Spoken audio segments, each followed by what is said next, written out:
और मैं बार बार जिक्र कर रहा हूँ, आपने भी नाम बताया प्रयाग मांझी, यानी नाम से ही स्पष्ट है कि वो संथाल समुदाय से आते हैं। और अगर झारखंड अलग राज्य आंदोलन की बात करें तो संथाल, कुड़मी, उरांव, मुंडा समेत तमाम जो समूह है उनका एक बहुत बड़ा योगदान सबों का है, लेकिन उनका योगदान विशेषकर संथाल, कुड़मी, चूँकि अगर जो आज जेएमएम है वो उनका सामाजिक संगठन का विलय करके ही जेएमएम बना था। नमस्कार, जोहार। अभी हमारे साथ डुमरी विधायक जयराम महतो हैं और अपने कार्यों को लेकर यहाँ पे विधानसभा पहुँचे हुए थे। दादा, लगातार अब 10 दिन 15 दिन में विधानसभा आना होता है, आज कैसा रहा, क्या मुद्दे पर बात हुई? आज जो समिति के सदस्य बनाए गए हैं खाद्य आपूर्ति एवं उपभोक्ता मामले, तो उसी समिति की बैठक थी जिसके चेयरमैन तमाम विधायक माननीय विकास सिंह मुंडा जी हैं और हम उपस्थित थे, विकास जी उपस्थित थे जो चेयरमैन हैं, और उनके अलावे तमाम जो विभाग हैं उनके सचिव, उप सचिव उपस्थित थे। और यही चर्चा हुई कि जो विभाग है उस पर हम लोग क्या बेहतर कर सकते हैं, क्या खामियां हैं तो उनको कैसे दुरुस्त कर सकते हैं, इन विषयों पे चर्चा हुई। और चूँकि ये पहली बैठक थी और साथ ही साथ नई समिति है, तो इस लिहाज से हम लोग पुनः जब लगातार बैठकें होंगी तो हम लोग बेहतर दिशा में बढ़ेंगे जो समिति का दायित्व हमें सौंपा गया है। जयराम जी, लगातार बोकारो के लालपनिया में जिस तरह से आज नक्सलियों के साथ पुलिस प्रशासन का मुठभेड़ होती है, उसमें से जो है 1 करोड़ का इनामी जो माओवादी होते हैं प्रयाग मांझी जो है उनका इनकाउंटर होता है, साथ में उनके साथ और 7 जो माओवादी होते हैं उनका होता है। राज्य के अंदर इस तरह की गतिविधि को आप किस रूप में देख रहे हैं? देखिए, मैं पहले फिर कहूँगा कि नक्सल का मैं समर्थक नहीं हूँ। नक्सल गतिविधियाँ असंवैधानिक हैं, अव्यावहारिक हैं, किंतु परिस्थितियों को जानना होगा। और मैं बार बार जिक्र कर रहा हूँ, आपने भी नाम बताया प्रयाग मांझी, यानी नाम से ही स्पष्ट है कि वो संथाल समुदाय से आते हैं। झारखंड राज्य की सबसे बड़ी जो ट्राइबल आबादी है वो संथालों की है। और अगर झारखंड अलग राज्य आंदोलन की बात करें तो संथाल, कुड़मी, उरांव, मुंडा समेत तमाम जो समूह है उनका एक बहुत बड़ा योगदान सबों का है, लेकिन उनका योगदान विशेषकर संथाल, कुड़मी, चूँकि अगर जो आज जेएमएम है वो उनका सामाजिक संगठन का विलय करके ही जेएमएम बना था। तो चूँकि संथाल पे बात आई तो इस राज्य की सबसे बड़ी ट्राइबल आबादी जिसके इस राज्य के बनने में अच्छा खासा योगदान, और आज नक्सलियों की लिस्ट में भी बहुत भारी संख्या में। तो यही मैंने विधानसभा का जब मेरा मंत्री से बहस हुआ था तो यही विषय था कि क्या कारण रहा जिनका राज्य, जिनका जल जमीन जंगल, जिनके पूर्वजों ने बलिदान देकर इस राज्य को बनाया, गढ़ा, आज वे लोग ही नक्सली गतिविधियों में बेमौत मारे जा रहे हैं। खामियां कहाँ रही, क्यों ऐसा हुआ कि जिनको इस राज्य में राज करना चाहिए था, जिनको इस राज्य का मालिकाना हक जताना चाहिए था, आज वो नक्सली गतिविधियों में मारे जा रहे हैं। तो इसके लिए कहीं ना कहीं जो व्यवस्था जिनके हाथों में गई, उन्होंने व्यवस्था को सुचारू रूप से संचालन नहीं किया, जिसका परिणाम स्वरूप है कि आज वे लोग बेमौत मारे जा रहे हैं। अच्छा, आपने रामगढ़ में एक दिन पहले जो है स्पीच के दरमियान ये कहा था कि हम जनता के लिए विधायकों का प्रोटोकॉल को भी तोड़ के भी है, जो विधायकों का प्रोटोकॉल को तोड़ ही रहे हैं।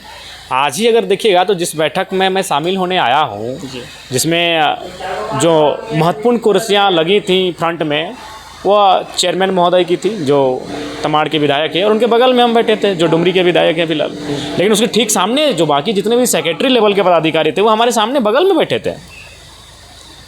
तो ये तो प्रोटोकॉल है विधायक का।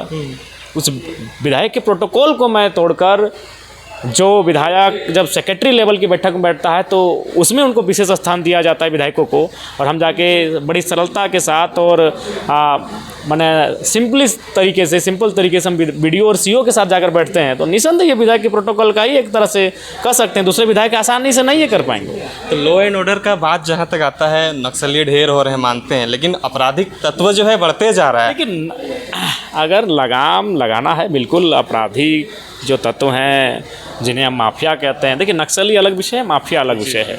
नक्सली किसी परिस्थितियों के कारण उत्पन्न होते हैं और माफिया अपने वर्चस्व के लिए, अपने निजी स्वार्थ के लिए, धन के, अपने अवैध रूप से धन कमाने के लिए, गलत तरीके से पैसे कमाने के लिए माफियाओं का उदय होता है, और नक्सली एक अलग परिस्थितियों में। तो ये दोनों अलग टॉपिक हैं। लेकिन फिलहाल पुलिस जिस प्रकार से बाकी अभियान में जुटी है, उन्हें चाहिए कि माफियाओं का भी अंत किया जाए, चाहे वो भू माफिया हो या कोल माफिया हो या बालू माफिया हो।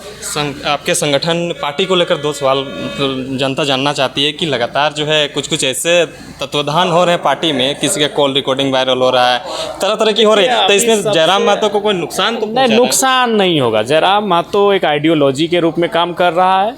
विधानसभा का जब चुनाव था तो हमारे प्रत्याशियों का हमारे ही लोगों ने बहुत विरोध किया था, भारी विरोध किया, उसके बाद भी वो 70,000 60,000 वोट लेकर आए। तो इसका मतलब है कि जनता जयराम पे विश्वास करती है और वो प्रत्याशी का लाख विरोध होने के बावजूद भी उन्हें बहुत अच्छा खासा वोट दिया। तो इससे ये है कि जो वे प्रयास कर रहे हैं उससे आइडियोलॉजिकल पार्टी बन चुकी है, प्रभाव नहीं पड़ेगा। डीजीपी ने एक अपने वार्ता के दरमियान एक बात कहा है कि इस तरह के घटनाक्रमें हो रही हैं तो जो नक्सली क्षेत्र में जो नक्सली रह रहे हैं उन लोगों को हम चेतावनी देते हैं कि ये तो एक ट्रेलर है। अगर अपना सरेंडर का क्रियाकलाप अपनाकर अगर राज्य में शांति और उमंग चैन चाहते हैं तो सरेंडर करें। तो नक्सली क्या इस चीज़ों को समझ पाएंगे? देखिए, नक्सली का खात्मा मैंने पहले ही कहा है कि हथियारों से नहीं, विचारों से होगा। जिन परिस्थितियों के कारण नक्सलियों का उदय हुआ है उन परिस्थितियों को अध्ययन करने की आवश्यकता है और उसके खात्मे की आवश्यकता है। नक्सली नहीं, नक्सल को ख़त्म किया जाए।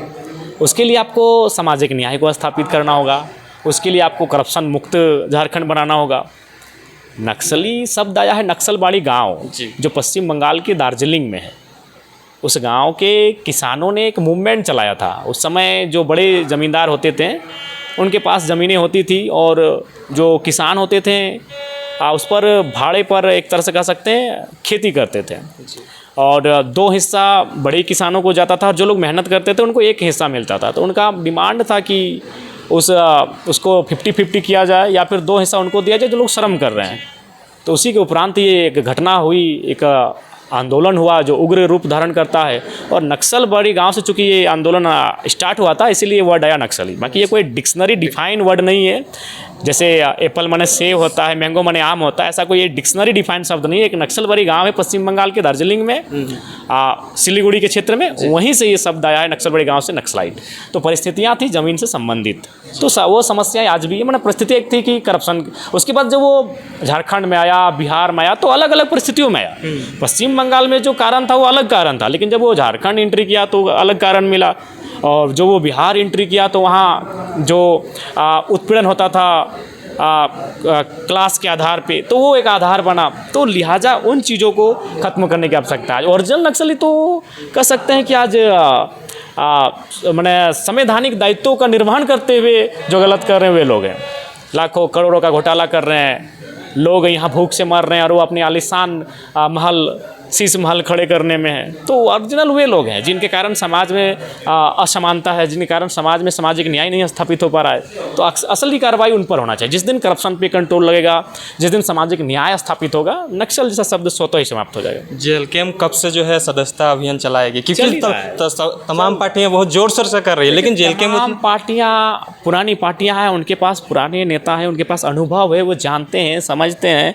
हमारे पास नए हैं। आपने अभी रिकॉर्डिंग वायरल की बात की, तो सब अभी नौसिखिए हैं, उनको सीखना होगा। ये अलग बात है कि एक आंधी आई थी, जयराम महतो के नाम की एक आंधी आई थी, एक नई पार्टी बन गई, लेकिन नए लड़के हैं, नौसिखिए हैं, अभी सीखना है और सीख रहे हैं। इसीलिए तो अपने ही पार्टी के खिलाफ हो जा रहे हैं, अपने ही पार्टी के कार्यकर्ताओं से बातचीत का ऑडियो मीडिया को सौंप दे रहे हैं। तो ये सोच सकते हैं कि उनकी जो सोचने शक्ति वो काफ़ी कम है। बहुत बहुत धन्यवाद।